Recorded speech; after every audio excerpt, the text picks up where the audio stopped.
AP ప్రభుత్వానికి speciality hospitals association ultimatum జారీ చేసింది. బకాయిలు చెల్లించకపోతే రేపటి నుంచి ఆరోగ్యశ్రీ సేవలు బంద్ చేస్తామని హెచ్చరించారు. బకాయిలు అడుగుతున్నందుకు తమను వేధింపులకు గురి చేస్తున్నారని హాస్పిటల్స్ అసోసియేషన్ నేతలు ఆగ్రహం వ్యక్తం చేశారు. ఆరోగ్యశ్రీ బకాయిలు అడిగినందుకు ఆసుపత్రులపై రైడ్స్ నిర్వహిస్తున్నారు. వారం వ్యవధిలో పలు ఆసుపత్రుల్లో తనిఖీల పేరుతో హడావిడి చేశారు అధికారులు. అనంతపురంలో చంద్ర, క్రాంతి, విజయవాడలో క్యాపిటల్, గుంటూరులో శ్రావణి ఆసుపత్రుల్లో తనిఖీలు చేశారు. కేసులు నమోదు చేసి బెదిరింపులకు దిగుతున్నారని హాస్పిటల్స్ అసోసియేషన్ నేతలు వెల్లడించారు.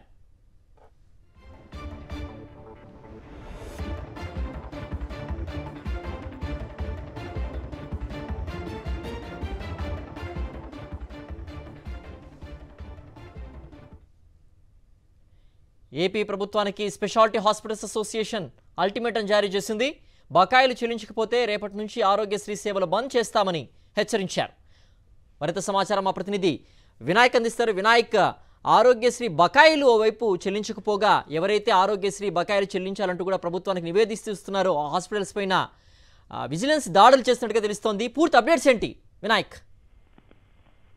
రాష్ట్ర వ్యాప్తంగా ఆరోగ్యశ్రీ బకాయిలు చెల్లించాలని గత 2 నెలలుగా ఆరోగ్యశ్రీలో ఉన్న నెట్వర్క్ హాస్పిటల్స్ రాష్ట్ర ప్రభుత్వం చుట్టూ తిరుగుతున్నాయి. ఇందుకు సంబంధించి రాష్ట్ర ప్రభుత్వ ప్రతినిధులను, మంత్రులను, అదేవిధంగా సంబంధిత అధికారులు కలిసే ప్రయత్నం చేసినప్పటికీ కూడా ఎవరూ పట్టించుకోలేదు. ఈ నేపథ్యంలోనే గర్భించలేని పరిస్థితుల్లో బకాయిలు చెల్లించకపోతే తాము ఆసుపత్రుల్లో ఆరోగ్యశ్రీ సేవలు నిలిపివేయాల్సి ఉంటుందని గతంలోనే హెచ్చరించిన విధంగానే రేపటి నుంచి కూడా రాష్ట్ర వ్యాప్తంగా కూడా ఆరోగ్యశ్రీ సేవలు నిలిపివేయడానికి నెట్వర్క్ ఆసుపత్రులన్నీ నిర్ణయించుకున్నాయి. ఈ నేపథ్యంలోనే ఇప్పటికే దీనికి సంబంధించిన నోటీస్ ఇచ్చిన నేపథ్యంలోనే గడిచిన 4-5 రోజులుగా రాష్ట్ర వ్యాప్తంగా పలు నెట్వర్క్ హాస్పిటల్ మీద ఆరోగ్యకి సంబంధించిన ట్రస్ట్ ఆధ్వర్యంలో దాడులు జరిగినట్టుగా తెలుస్తుంది. ఇందులో భాగంగానే అనంతపురం జిల్లాలో ఒక ఆసుపత్రి మీద, అదేవిధంగా విజయవాడలోని క్యాపిటల్ ఆసుపత్రి మీద, అనంతపురం జిల్లాలోని చంద్ర హాస్పిటల్తో పాటు మరొక ఆసుపత్రి మీద, గుంటూరులోని శ్రావణి ఆసుపత్రి మీద దాడులు చేసి కేసులు నమోదు చేసుకుంటూ తెలుస్తుంది. ఒకవైపున ఎవరైతే బకాయిలు చెల్లించాలని కోరుతున్నారో బకాయిలు చెల్లించాలని